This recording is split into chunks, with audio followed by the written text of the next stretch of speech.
Bonjour à tout le monde. Alors ça fait bien longtemps que j'ai pas fait de vidéo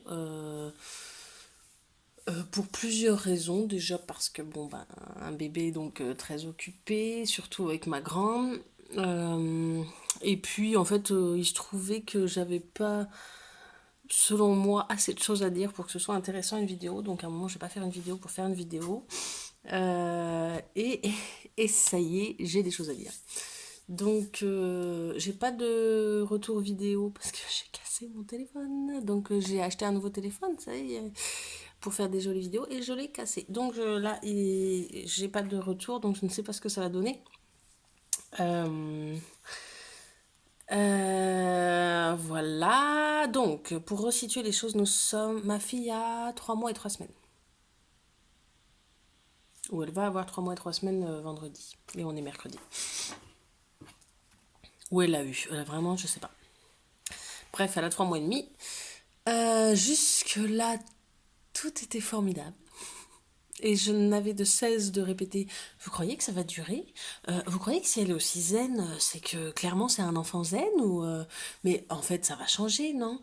Et en fait à 3 mois je me suis dit, un peu avant ces 3 mois, je me suis dit, eh, maintenant il faut que j'arrête de me dire ça, c'est bon, on va avoir passé les mois les plus difficiles et impec quoi. Franchement elle dort la nuit, donc elle dormait dernière tétée vers 23 heures et elle se réveillait vers 5 ou 6 heures. Impec. Alléluia.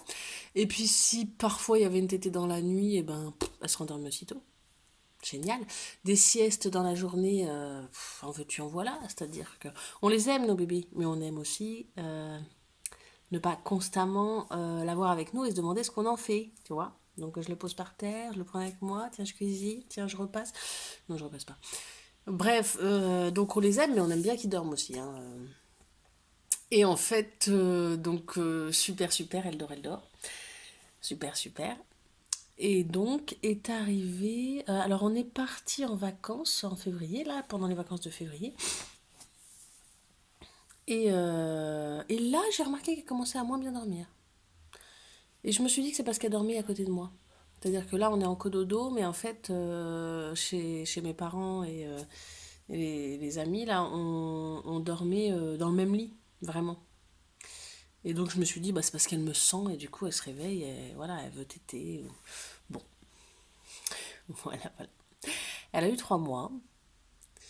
Entre-temps, il y a eu des grandes étapes, c'est-à-dire que clairement, elle est beaucoup plus éveillée. Enfin, comme les bébés je trouve que les bébés de 2 à passer 3 mois, c'est vraiment le jour et la nuit, quoi. Elle se marre tout le temps, elle a les dents, les dents qui travaillent. Enfin, les dents, les gencives, là, qui lui font mal. Donc, elle commence à être nerveuse. Super, mon bébé calme.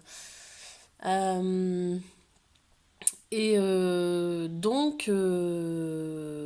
ah oui, puis elle s'est retournée, donc elle faisait ventre dos. Déjà, elle a fait ça vers un mois, ventre dos. Volontairement ou pas, je sais pas, n'empêche qu'elle le faisait, boum, tombe. Bon, ça me paraît pas très compliqué, mais elle a fait dos ventre la veille de ses 3 mois.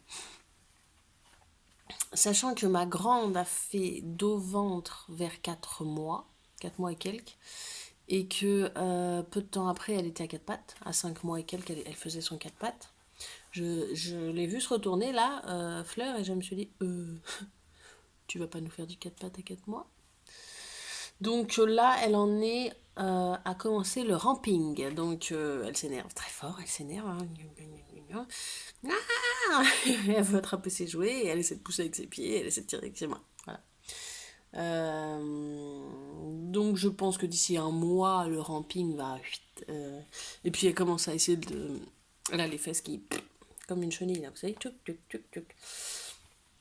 Donc voilà, il y a tout ça certainement qui commence à la stimuler, à l'éveiller. Et puis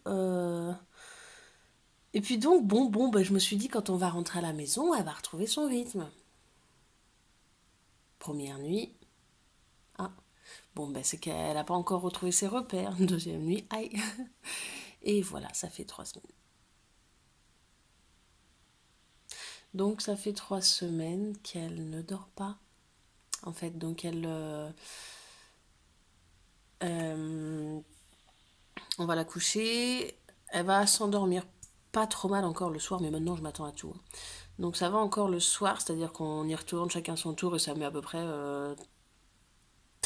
30-40 minutes, voilà. Elle dort à peu près la soirée, c'est-à-dire 1 heure ou deux, voilà. Et après, là, on commence le... Donc je vais me coucher vers 23 heures et là, eh bien, première tétée à minuit et demi. Elle se réveille, deuxième tétée à 2h30.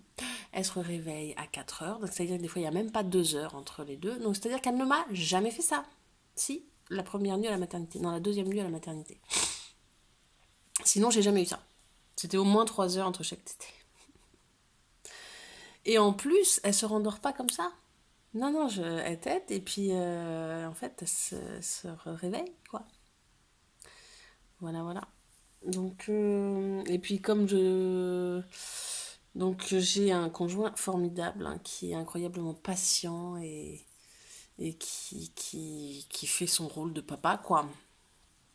Et donc, ben, il y a un moment, à 5 heures du matin, il me dit t'en as marre? Oui. Et donc, il la prend. Là, il vient dans le salon, il la met dans son transat. Vous savez, c'est un b.a.-ba là, qui bascule. D'ailleurs, j'en parlerai. Je ferai un point, je pense, sur les articles de puriculture que je trouve vraiment top. Il en fait partie, alors que je suis pro motricité libre et compagnie, mais je trouve que quand on a un grand, des chiens, un chat, il est vraiment très pratique. Bref, donc il la pose dans son transat, il la berce 2 fois, pouf, elle se rendort. Donc il dort sur le canapé de 5 heures à ce qu'il se réveille pour aller au boulot, quoi, à 6h30. Et là, elle dort de 5 heures à 9 heures dans son transat sans rien dire, comme ça, comme ça. J'en suis venue à me dire, eh ben, c'est pas compliqué. Moi, je vais virer le cododo, et puis bébé, il va dormir dans son transat. Voilà, voilà. Je vais peut-être essayer. Alors, non, c'est pas recommandé, je le ferai pas. Mais quand même, j'aimerais bien des fois que son lit, il se... Parce que je suis persuadée que la nuit, je ferai un petit mouvement de... Bon, j'ai déjà essayé, mais tu vois, j'étais endormie, je me réveille toujours grognon, moi. Quand on me réveille à 2 heures, à 4 heures, à 5 heures, je me réveille assez grognon. Et donc, j'étais persuadée que en la... donc, je la bouchais comme ça. Non, non, elle s'est pas endormie. Mais un petit mouvement de bascule, je pense que ça pourrait aider. Et du coup, bah, en me renseignant, j'ai découvert la régression. La régression du sommeil à 4 mois. Et je pense qu'on est là-dedans. Parce qu'elle en a tous les symptômes, au secours, mon Dieu. Je ne parle pas de coronavirus. Mais c'est pire, croyez-moi, franchement. Donc, les siestes en journée. Si, là, elle en fait une, là. J'en profite maintenant, elle en fait une. Mais je sais que cet après-midi, elle va pas me la faire. Ça fait presque une semaine qu'elle me fait plus de sieste l'après-midi. Donc elle va s'endormir un peu, et si je la repose, donc elle va s'endormir au sein, et un truc que je veux pas depuis qu'elle est née, bref. Sauf que si je la pose, eh ben, elle se réveille, et puis là c'est mortibus. Du coup, je ne suis même pas sûre cet après-midi que je vais pas rester plantée sur mon canapé à la garder au sein.